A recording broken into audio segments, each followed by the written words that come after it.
ధర్మం లేదు లేదు, పో. దయా దయ చూపండి. వెళ్ళు, పో, పోవయ్యా. అతనికి ఏమైనా వచ్చారా? సాధు సుందర్ సింగ్ జీవిత చరిత్ర.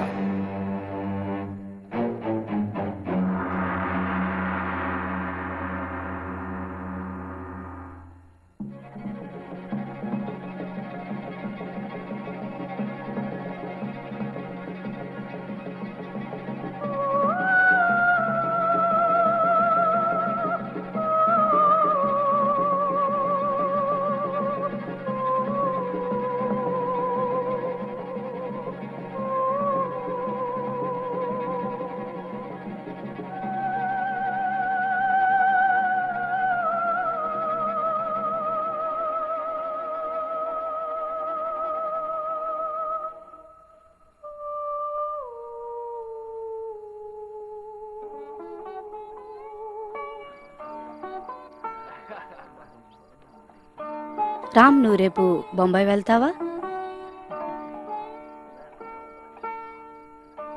నాకు తెలుసు రామ్, నీ భారం. మీ నాన్నగారి చనిపోవడం చాలా బాధాకరం. ఆయన చాలా గొప్ప వ్యక్తి. ఇప్పుడు నీ మీద కుటుంబ భారం పడింది. నీ చదువు మానెక్కర్లేదనుకుంటాను. నా అవసరాలు ఎన్నో ఉన్నాయి.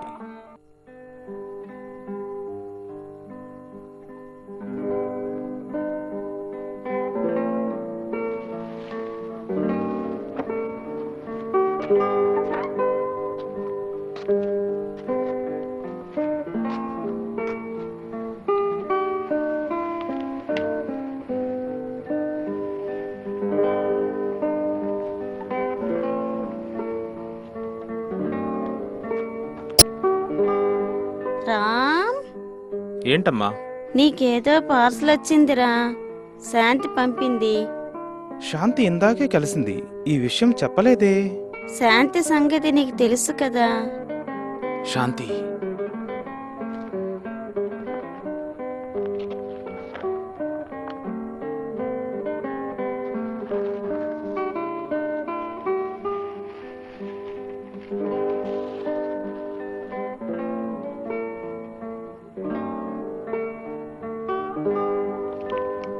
మా టీచర్ గారు నాకు ఈ పుస్తకాన్ని ఇచ్చారు. పూర్తిగా అది నాకు అర్థం కానప్పటికీ ఈ పుస్తకం నా ఆలోచనలను ప్రభావితం చేసింది. నీ బాధలో, నిరుత్సాహంలో కలిగిన ప్రశ్నలకు సరిపడే జవాబులు ఒకవేళ ఈ పుస్తకంలో నీకు దొరుకుతాయేమో ప్రయత్నించు. శాంతి.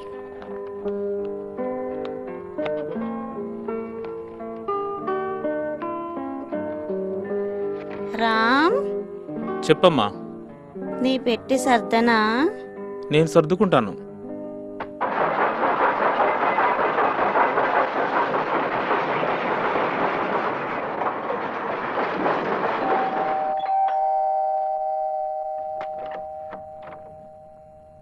ఎవరండి అది? అదెవరో తెలీదు. హలో మైక్, నేను మీకు గుర్తున్నానా? లేదే. మనం గత వేసవిలో సిమ్లాలో కలుసుకున్నాం. మీ నాన్నగారి కార్డు నాకు ఇచ్చారు కదా. నాకు ఎప్పుడైనా ఉద్యోగం కావాలంటే కలవమన్నారుగా. పట్టుకురా ఆ కార్డు. మా నాన్నగారు మొన్ననే పోయారు. పనేమైనా ఇప్పించండి సార్. ఆయన చనిపోయిన సమయానికి నేను కాలేజీలో చదువుకుంటున్నాను. ఏమో ఈవేళ ఏ రోజో నీకు తెలుసా? ఈరోజు గురువారం అండి. ఇది క్రిస్మస్ పండగ పూట వచ్చి ఉద్యోగం కావాలని అడగడానికి బుద్ధి లేదా నీకు? బుద్ధి లేనోడు.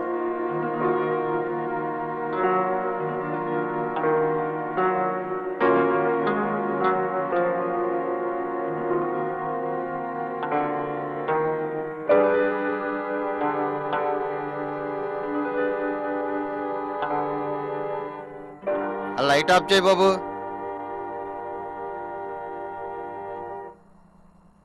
యవ్వనుడైన సుందర హృదయంలో ఆనందం కలిగింది.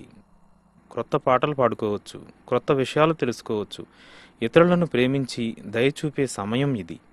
ఇది క్రిస్మస్ అంటే. ఏ అబ్బాయి, లైట్ ఆర్పోయా.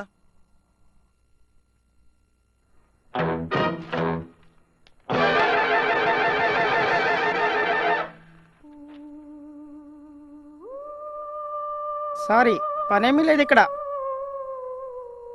దయచేసి నన్ను ఇక్కడ ఉండనివ్వండి. ఉద్యోగం వచ్చిన వెంటనే అద్దె చెల్లిస్తాను. డబ్బు లేదా, రూమ్ లేదు.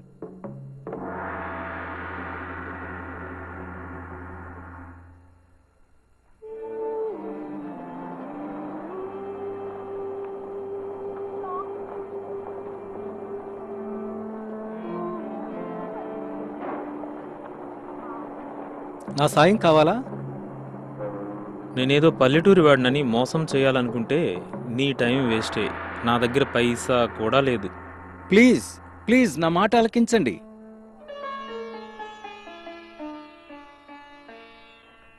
మీకో పని చూపిద్దామనుకుంటున్నాను. నా కోసం మీకెందుకీ శ్రమ? ఒకరికొకరు సాయం చేసుకోకుంటే జీవితంలో ఏముంది? నా పేరు సుశీల్. నా పేరు రామ్ సింగ్. సింగ్ అది చాలా మంచి పేరు.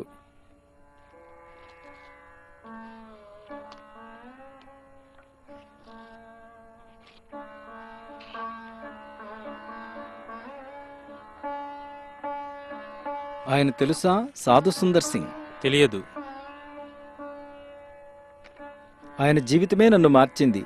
ఆయన గూర్చి దొరికిన పుస్తకాలన్నీ చదివాను. ఈ పుస్తకం మీ జీవితాన్ని ఎలా మార్చింది? ఇప్పుడు కాదులే, రాత్రంతా చెప్తాను. మీరంతగా ఇష్టపడితే మనం భోజనం చేయటానికి వెళ్ళినప్పుడు చెప్తాను.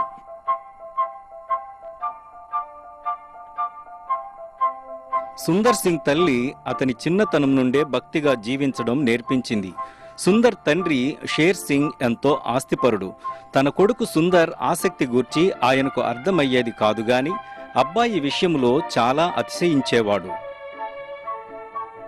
తన ఇంటి దగ్గర ఉన్న క్రైస్తవ బడిలో సుందర్ చదివేవాడు. ఎందుకంటే అది ప్రభుత్వపు బడి కంటే దగ్గరగా ఉండేది కాబట్టి. సుందర్ ఎంతో వినయ విధేయతలు గలవాడు.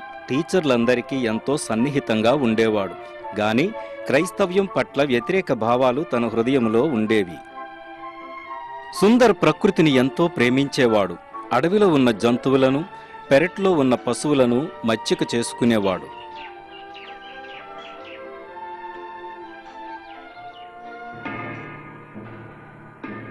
సుందర్ 14వ జన్మదినానికి కొంచెం ముందే అతని తల్లి చనిపోయింది. అతడు తన తల్లి చితికి దగ్గరగా నిలబడి మంటల్లో ఆ దేహం బూడిదిగా మారటం చూశాడు. వింతైన జీవన్మరణాల మర్మం సుందర్ అవగాహనకు అందలేదు.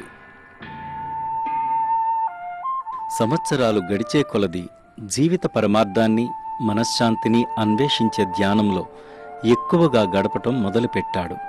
అనతి కాలంలో ఎటువంటి బాహ్య సంకేతాలు చూపకుండానే నూతన వ్యక్తిగా మారిపోయాడు. అబ్బాయిలు,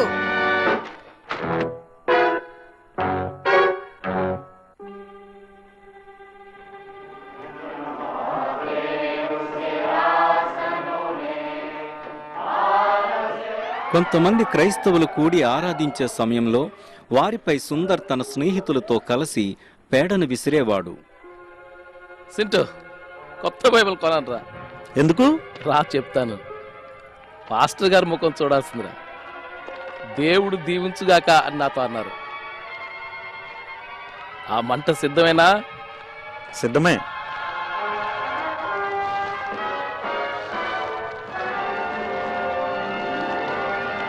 మృత గ్రంథం మంటల్లోకి.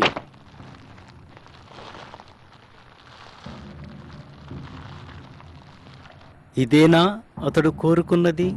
ఇంత మంచివాడు ఇలాంటి వ్యతిరేక ధోరణిలోనికి ఎలా వెళ్ళాడు? దేవా, నీ వసలుంటే ఈ రాత్రి నాకు కనిపించు. ఆ రాత్రి చివరి ట్రైన్ వెళ్ళిపోయింది. తరువాతది తెల్లవారుజామునే వస్తుంది. దేవుడే గనుక తెల్లవారేలోగా తనతో మాట్లాడకపోతే ట్రైన్ కింద పడి చనిపోదామనుకున్నాడు సుందర్. ఈ రాత్రి నువ్వు నాకు కనిపించకపోతే నేను చచ్చిపోతాను.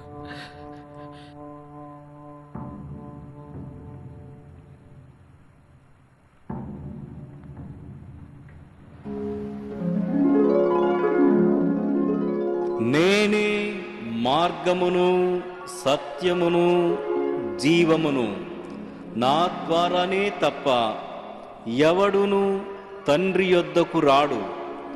నేను లోకమునకు వెలుగును.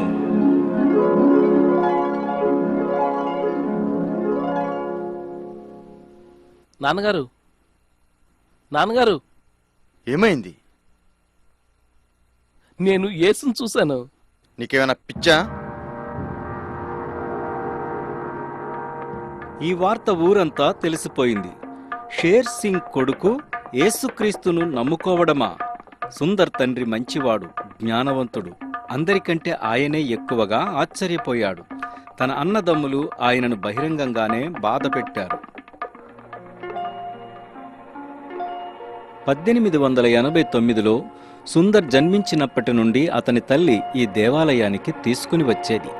వారిద్దరూ కలిసి దేవుని గూర్చి తెలుసుకోవాలని ప్రయత్నించేవారు. సుందర్కు యేసుక్రీస్తు దర్శనం కలిగి క్రైస్తవుడైనప్పటి నుండి తల్లిని కోల్పోయిన బాధ ఎక్కువయ్యింది. ఆమెతో మాట్లాడగలిగితే బాగుండనుకునేవాడు. ఆమెకు అర్థమవుతుందని తనకు తెలుసు. అతని తండ్రి పరిస్థితులను అర్థం చేసుకునే శక్తి గలవాడు గనక సుందర్ విషయంలో సహనం వహించేవాడు. అబ్బాయికి తాత్కాలికంగా మతి చలించి ఉండొచ్చు, మళ్ళీ అతన్ని మామూలు స్థితికి తీసుకొచ్చే మార్గం ఒకటి చూడాలి అనుకుంటూ ఉండగా ఒకరోజు అతనికో తలంపు కలిగింది. నా కంటి వెలుగు, నా హృదయ ఆదరణ అయిన నా ప్రియ కుమారుడు చిరకాలం జీవించాలని కోరుతూ షేర్ సింగ్ వ్రాయినది. నా ఆరోగ్యము బాగోలేదు, నీ వివాహం కోసం ఏర్పాట్లు చేస్తున్నాను గనుక వెంటనే స్కూల్ విడిచి రావాలని కోరుతున్నాను.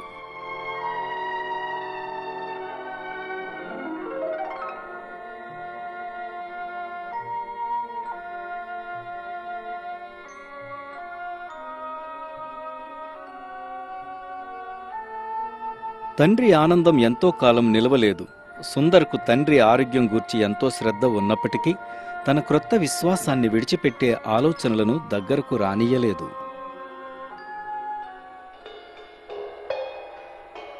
ఈ యవనస్తుడు ఎన్నో గంటలు దైవధ్యానంలోనూ ప్రార్థనలోనూ గడిపేవాడు. తన తండ్రిని అగౌరవపరచటం, ఆయనకు ఇబ్బంది కలిగించటం తనకిష్టం లేదు. తన తండ్రి చివరికి సహనం కోల్పోతాడని సుందర్కు పూర్తిగా అర్థమైనా దేవునికి విధేయుడవ్వాలంటే వీటన్నిటిని ఎదుర్కొని నిలబడాలని తనకి తెలుసు.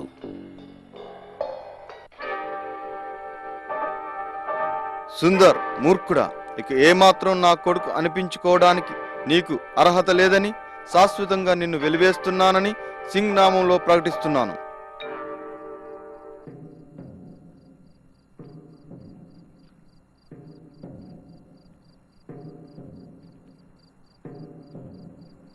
సుందర్ చీకటిలో ఒక తెలియని గమ్యానికి ప్రయాణిస్తున్నాడు. అయినప్పటికీ తన హృదయములో ఎప్పుడూ లేనంత శాంతి అనుభవిస్తున్నాడు. ఇప్పుడు దేవుడు తనకింకా దగ్గరయ్యాడు. అతడు తన స్నేహితుడైన ఒక పాస్టర్ గారింటికి వెళ్ళాడు.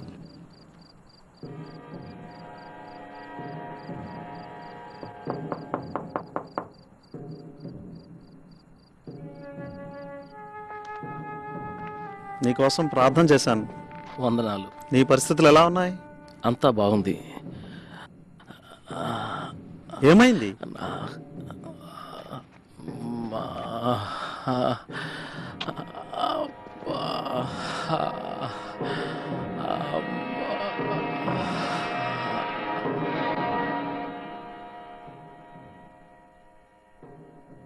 ఏం జరిగింది? సుందర్ బంధువులెవరో భోజనంలో విషం పెట్టారట. అది చాలా ప్రమాదకరమైన విషమట. బ్రతకడం కష్టమని డాక్టర్ గారు చెప్పేశారు. చనిపోయాడా? లేదు, అతడు బ్రతికాడు. డాక్టర్ గారు చాలా ఆశ్చర్యపోయి తానే క్రైస్తవుడయ్యాడు. అది నిజంగా అద్భుతం సుశీల్. బైబిల్ తర్వాత నా జీవితం మీద అద్భుతమైన ప్రభావం చూపించింది సాధు సుందర్ సింగ్ జీవితగాథే.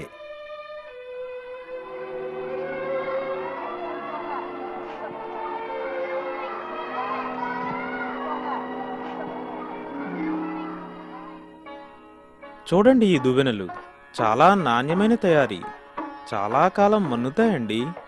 ధర తక్కువైనా అసలు విరగవివి. అసలు విరగవంటావా? కాదే.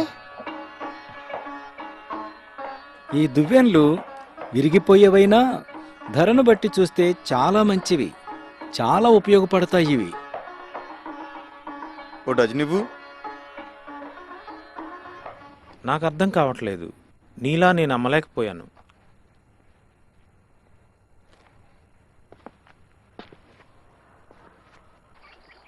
ఎందుకిలా? నీవు క్రైస్తవుడు కాబట్టి యథార్థంగా చెప్పావు. నేను యథార్థ క్రైస్తవుడినైతే నీలా రాణించగలనంటావా? నువ్వు యథార్థంగా ఉన్నావు, నేను అలా లేను. అది నేను ఒప్పుకుంటాను. కొంతమంది క్రైస్తవుల్లో యథార్థత కనిపించలేదు. యథార్థత అనేది దేవుని వరం. ఒకప్పుడు నేను చాలా మోసగాడిని, అయితే ఇప్పుడు నా హృదయం మారిపోయింది. నువ్వు సాధువుగా మారాల్సింది.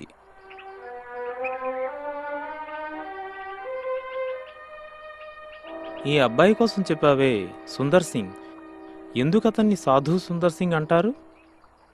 అదొక అద్భుతమైన గాథ. అయితే చెప్పు.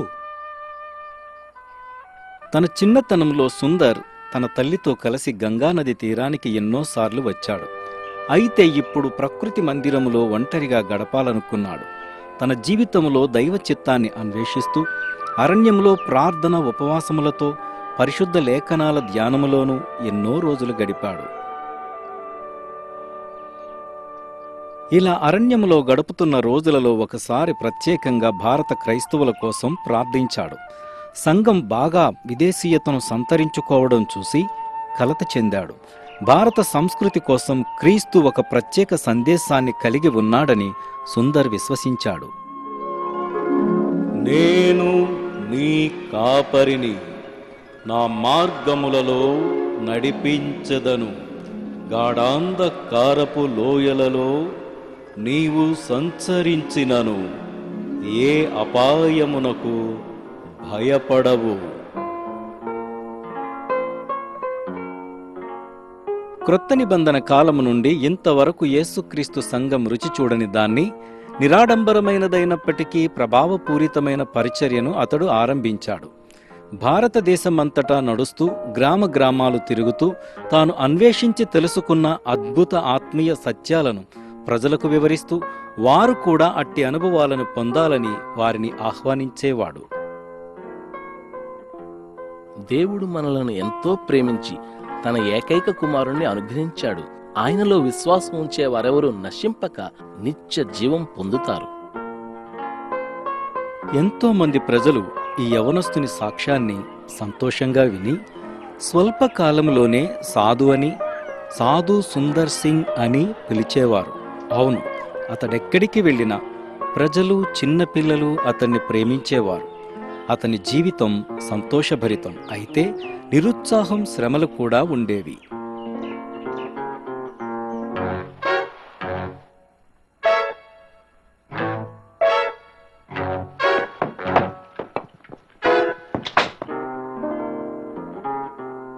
భారతదేశపు నగరాలన్నా గ్రామాలన్నా ప్రేమే గాని ఏదో లోతైన అసంతృప్తి తన హృదయాన్ని కలవరపరిచేది. సువార్త అసలు అందని తావుల్లో సువార్తను ప్రకటించాలని అతడు ఉత్తరాన కాశ్మీరుకు, ప్రమాదభరిత టిబెట్ సరిహద్దుల వైపు ప్రయాణించాడు. ఏదో ఒక రోజున హిమాలయ శిఖరాల్లోకి, నిషేధిత టిబెట్లోనికి క్రీస్తు సందేశాన్ని తీసుకుపోవాలని ఆశించాడు.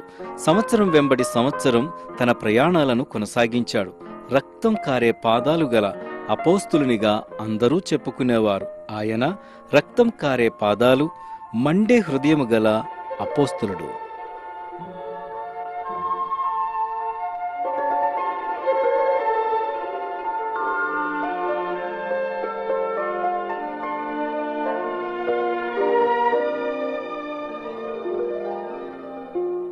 నీవు నా కోసం ఏర్పరిచిన మార్గంలోనే సాగిపోయే కృప నా జీవితంలో అనుగ్రహించు దేవా.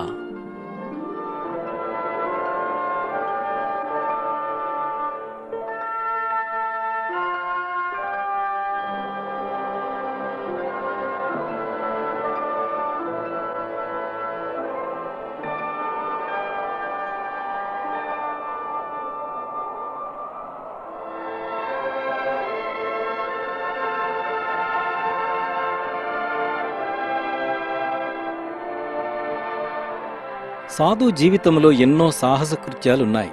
అందులో కొన్ని దరిదాపు నమ్మశక్యం కానివి. ఉదాహరణకు, ఒక రాత్రి కాపరుల బస్ దగ్గరకు వచ్చాడు.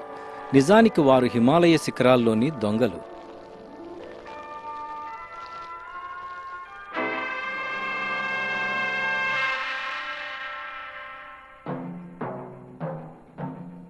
దేవుడు నిన్ను దీవించాలి సహోదరుడా. ఇలా ఎన్నోసార్లు వర్ణింపలేనంత ఆశ్చర్యంగా సాధు ప్రాణాలు కాపాడబడ్డాయి. ఆయన్ను ద్వేషించి చంపడానికి ప్రయత్నించిన మనుషులు చివరకు నిశ్చేష్టులై ఆయన బోధలను వినేవారు. పర్వతాలలో ప్రయాణించిన ప్రతిసారి తన ప్రియమైన భారతదేశానికి తిరిగి వచ్చేవాడు. ఆయన తన స్నేహితులతో ఇలా చెప్పేవాడు: మనం క్రైస్తవ్యాన్ని విదేశీ పాత్రలో పోసి అందిస్తే భారతీయులు దాన్ని నిరాకరిస్తారు. అయితే ఈ జీవజలాన్ని దేశీయ గిన్నెలో పోసి అందిస్తే మన ప్రజలు దాన్ని ఎంతో సంతోషంగా నన్ను స్వీకరిస్తారు. వెంబడించేవారు చీకటిలో నడువక జీవపు వెలుగు కలిగి ఉంటారు. ఎంతో మంది ఆయన సందేశాన్ని ఆలకించేవారు గాని కొంతమంది హింసాత్మకంగా ఎదురు తిరిగేవారు.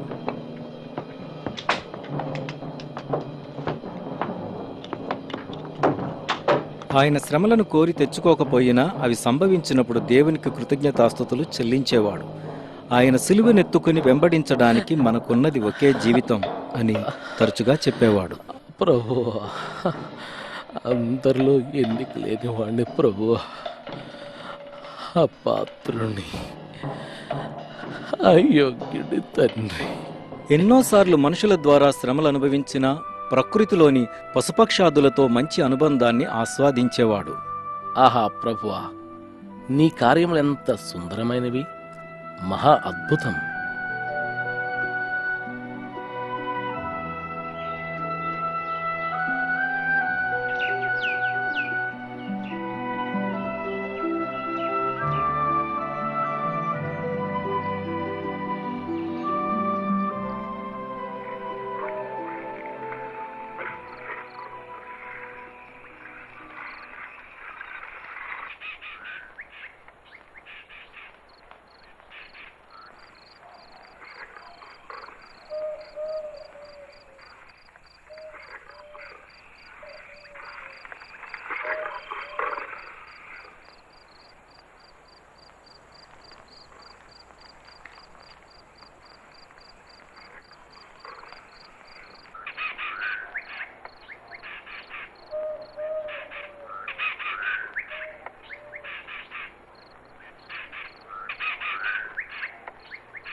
సాధు పేరు ప్రఖ్యాతులు భారతదేశపు నలుమూలలా వ్యాప్తి చెందాయి.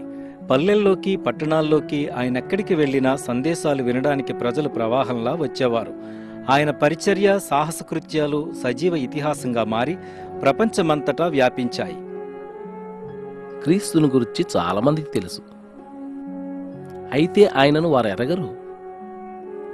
పుట్టుకతో అంధుడైన ఒక వ్యక్తికి రంగులంటే ఏమిటో తెలియనట్లే క్రీస్తు లేని వ్యక్తికి ఆధ్యాత్మిక అవగాహన అంటే అర్థం కాదు. క్రీస్తు తనంతట తానే ముందుగా మన కళ్ళను తెరవాలి, అప్పుడే మనం చూడగలం. చిన్న చిన్న పాపాల విషయంలో జాగ్రత్తగా ఉండాలి, ఎందుకంటే అవి చాలా ప్రమాదకరమైనవి. ఎలా అంటే వ్యాధులు కలిగించే సూక్ష్మ క్రిముల్లాంటివి. నా యవనమందే నీవు నన్ను పిలిచినందుకు సంతోషం. నీ పరిచర్యలో నా శక్తిని వాడుకున్నందుకు వందనాలు.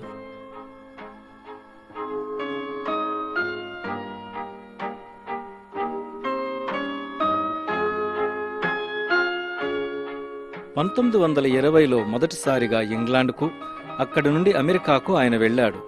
ఆయన వెళ్ళిన చోటల్లా అతిపెద్ద దేవాలయాలు ప్రజలతో కిక్కిరిసిపోయేవి. సత్యాన్వేషణకు రహస్యం అంటూ ఏమీ లేదు. నా అన్వేషణలో సత్యాన్ని బయలుపరచమని నేను దేవుని ప్రార్థిస్తున్నాను. మార్గము, సత్యము, జీవమై ఉన్నవానిలో దేవుడు దాన్ని బయలుపరిచాడు. ఈ లోకపు గందరగోళాన్ని చూడకుండా నీవు కళ్ళు మూసుకుంటే తప్ప ప్రభువును కలుసుకుని ఆయనతో సహవాసం చేయాలనే తీవ్రమైన తపన ఉంటే తప్ప ఆయన అద్భుత స్వరాన్ని నీవు ఏమాత్రం వినలేవు. నాకు అనుచరులు ఎవరూ అక్కర్లేదు. నా మట్టుకు నేనే క్రీస్తు అనుచరుణ్ణి. విదేశీ క్రైస్తవ సంఘాల్లోని అనైక్యత నన్ను ఎంతో కలవరపరుస్తుంది. ప్రేమ సమాధానాలే క్రైస్తవులలో ఉండాలి గాని అల్లరి అభిప్రాయ భేదాలు కాదు. ప్రతి చోట ప్రజలు ఆయన్ను ప్రశ్నలు అడిగేవారు. పాశ్చాత్య ప్రపంచం ఇంతకు ముందెన్నడూ ఇలాంటి దైవజనుణ్ణి చూడలేదు. మా దేశంలో ఒక లోకోక్తి ఉంది, మనుష్యులు దేవుని వనంలో పువ్వు లాంటివారు. అది నాకెంతో ఇష్టం.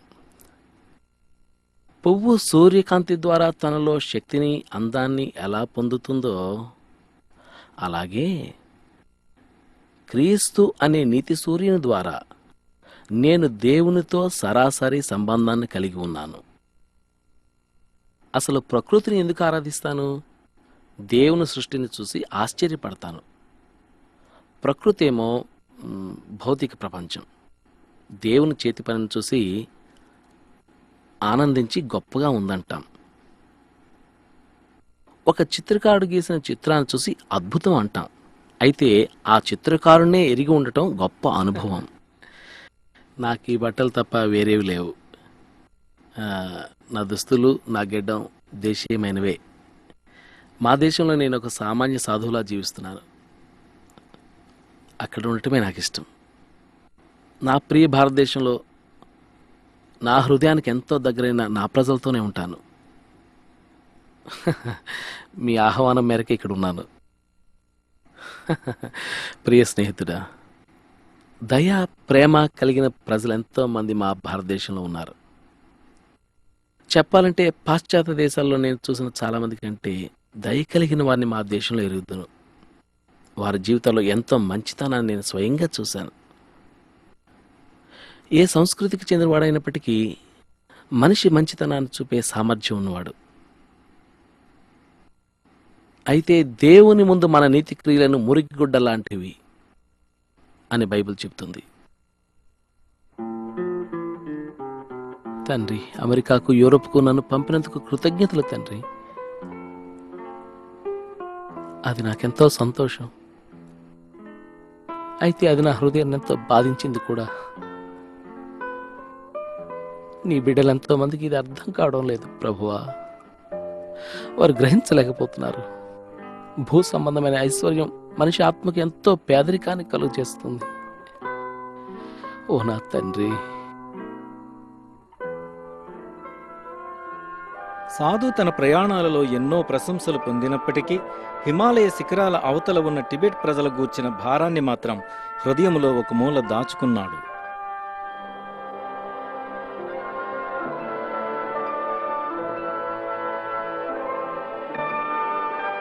ఇంత దూరం తీసుకొచ్చినందుకు కృతజ్ఞతలు ప్రభువా. అయితే అక్కడ నేను పనిచేయాల్సి ఉంది. ప్రభువా, నన్ను అక్కడికి తీసుకువెళ్ళు తండ్రి. బాహ్య ప్రపంచానికి తన తలుపులు మూసేసిన ఆ ప్రాంతానికి, ఆ మంచు పర్వతాలలోనికి అతడు మళ్ళీ వెళ్ళాడు. అతని సాహస కృత్యాలలో కొన్ని అక్కడే సంభవించాయి. ఇక్కడ కూడా అతడు చాలాసార్లు చేదు అనుభవాలను ఎదుర్కోవలసి వచ్చింది. టిబెట్ సరిహద్దు నుండి ఒక దిన ప్రయాణం తరువాత ఒక ఊరు చేరినప్పుడు అక్కడ ఆయన్ని జైల్లో వేశారు.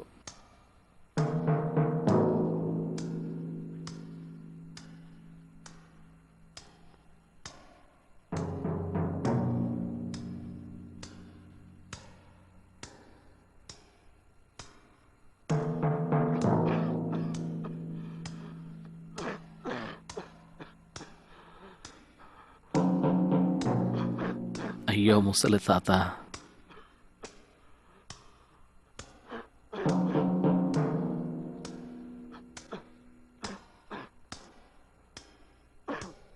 నీకు చాలా చలివేస్తుంది కదూ. ఇది నీకు వెచ్చదనాన్ని ఇస్తుంది.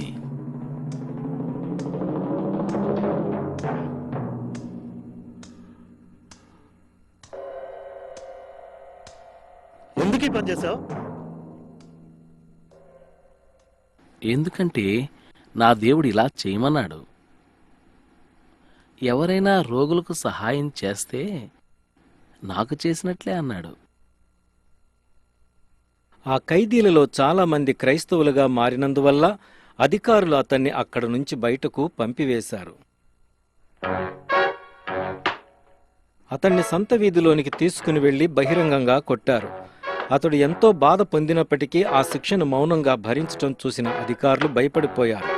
ఈయనేదో దేవుడులా ఉన్నాడే అనుకుంటూ అతన్ని విడిచిపెట్టేశారు.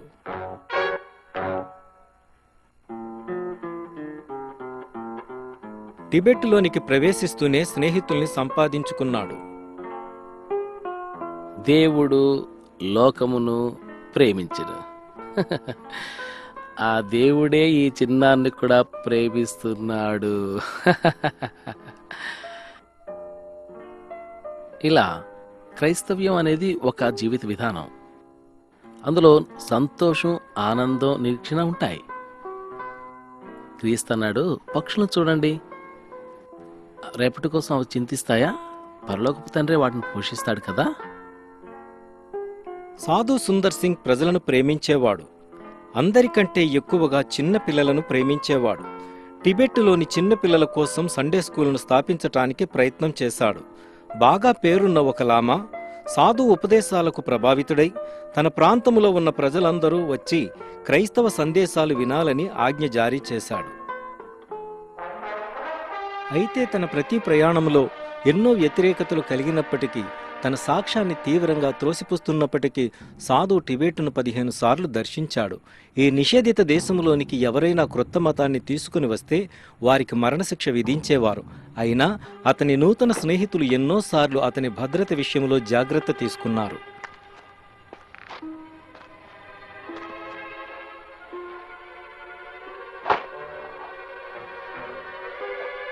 హింస ఎదురైనప్పుడెల్లా అతని ఎడల దయ చూపే వ్యక్తులు ఉండేవారు. అయితే టిబెట్టును చివరిసారి దర్శించినప్పుడు సాధు భయంకరమైన అనుభవాన్ని ఎదుర్కొన్నాడు.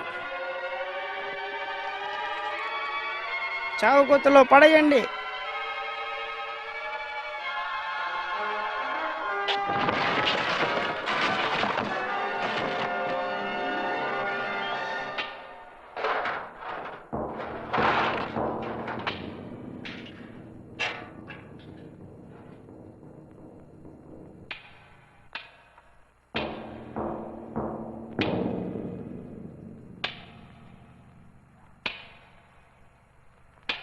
ఆ మరణాంధకారంలో ఎంతకాలం స్పృహ లేకుండా పడి ఉన్నాడో, అలా ఎన్ని రోజులు గడిచాయో అతనికి తెలియదు. నిజంగా తన జీవితానికి ఇదే అంతం.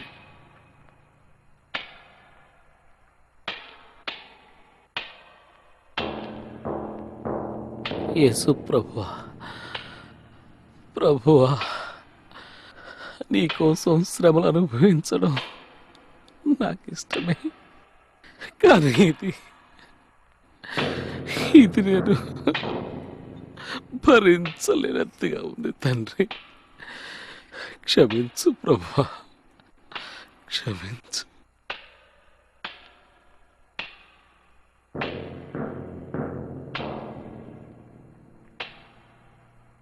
మనిషి భౌతిక స్థితి కూడా ఇలాగే ఉంటుంది కదా అని సాధు అనుకున్నాడు. మనిషి పాపాంధకారములో నశించిపోయాడు. తన్ను తాను రక్షించుకోలేని నిస్సహాయుడైపోయాడు. పాపము వలన వచ్చు జీతము మరణం. మేమందరము అపవిత్రుల వంటి వారమైతిమి, మా నీతిక్రియలన్నీయు మురికి గుడ్డవలే నాయను అని బైబిల్ చెప్తున్నది.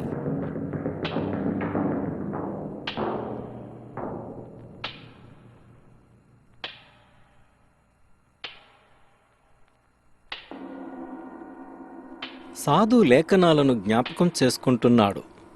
పాపము వలన వచ్చు జీతము మరణము, అయితే దేవుని కృపావరము మన ప్రభువైన యేసుక్రీస్తునందు నిత్య జీవము. మనమాయన యందు దేవుని నీతియగునట్లు పాపమెరుగని ఆయనను మన కోసము పాపముగా చేసెను. క్రీస్తు మన పాపముల నిమిత్తము మృతి పొందెను.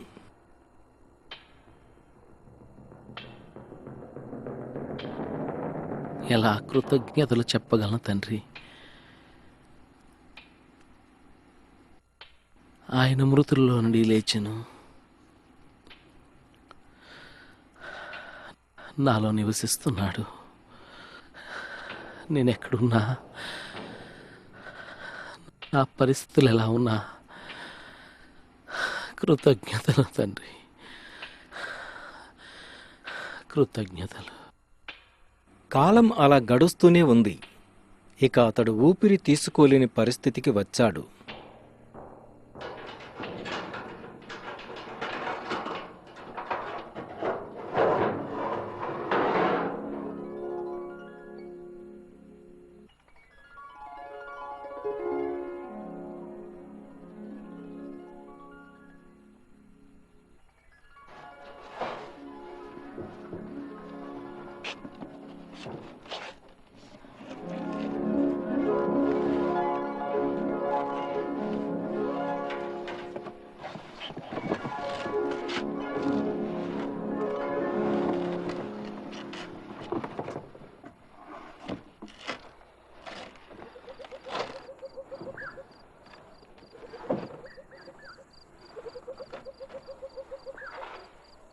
ఊహించని ఈ విడుదలను బట్టి సాధుకు అమితానందం కలిగింది. తన్ను రక్షించిన వ్యక్తికి కృతజ్ఞతలు చెప్పాలని ఇటు అటు చూసినా ఎవరూ కనిపించలేదు. ఒక అద్భుతం జరిగిందని అర్థం చేసుకున్నాడు. కొద్దిసేపట్లో కాపలాదారులు అతన్ని పట్టుకొని లామా దగ్గరకు తీసుకొచ్చారు. ఇతడెలా బయటకొచ్చాడు? వందనాలండి. మీరు నన్ను మరణబిలంలో పడవేసి నా చావుకు వదిలేశారు. కానీ నా ప్రభువు జీవాధిపతి అయి ఉన్నాడు. ఒకే ఒక్క తాళం చెవి, అది కూడా లామా దగ్గరే ఉంది. సాధు మళ్లీ భారతదేశానికి తిరిగి వచ్చినప్పుడు టిబెట్ ప్రభుత్వం అన్ని సరిహద్దు కేంద్రాలకు ఈ మనిషిని మళ్లీ ఎప్పుడూ దేశంలోనికి అనుమతించరాదని ఆజ్ఞ జారీ చేసింది. చాలా సంవత్సరాలు అతడు భారతదేశంలోనే ఉండిపోయాడు. తన ప్రేమ కనికరయుత కార్యాలు కొనసాగించాడు. దేవుని ప్రేమ కృపలను గూర్చి ప్రజలకు తెలియజేస్తూ అలయకుండా పరిచర్య జరిగించాడు.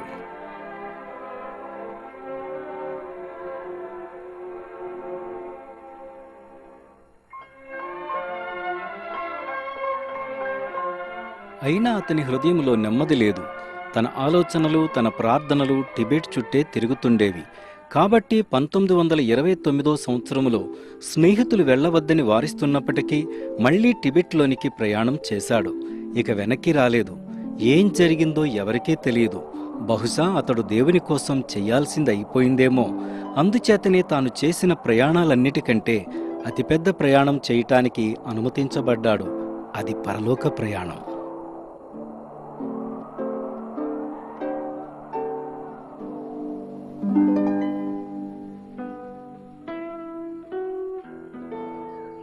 ఇది చాలా గొప్ప గాథ.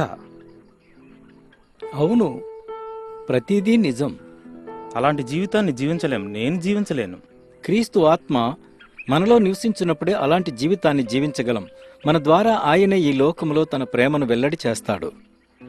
ఆయనలా మనం కాషాయ వస్త్రాలు ధరించి సాధుగా మారిపోవాలా? బహుశా. మనది వేరే తరం సుశీల్. అవును, వేరే తరమే. దేవుని కృపను అన్వేషిస్తూ ఆయన మార్గంలో నడిచేందుకు ఇదే అనుకూల సమయం. నేను అలా చేయలేను. నేను వెళ్తాను. ఎందుకు రామ్? ఇక వినే ఓపిక నాకు లేదు. రామ్, రామ్, ఒక్క నిమిషం ఆగు.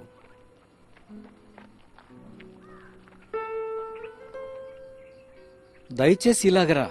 ఎక్కడికి? నీకొకటి చూపించాలి.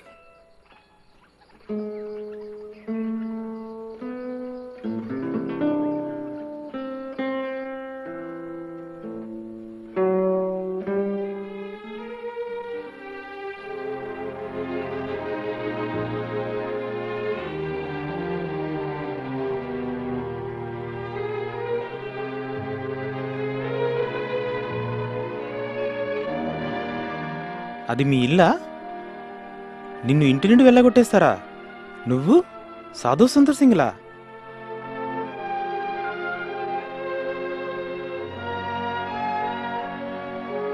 క్రీస్తు మార్గాన్ని నాకు బోధించు.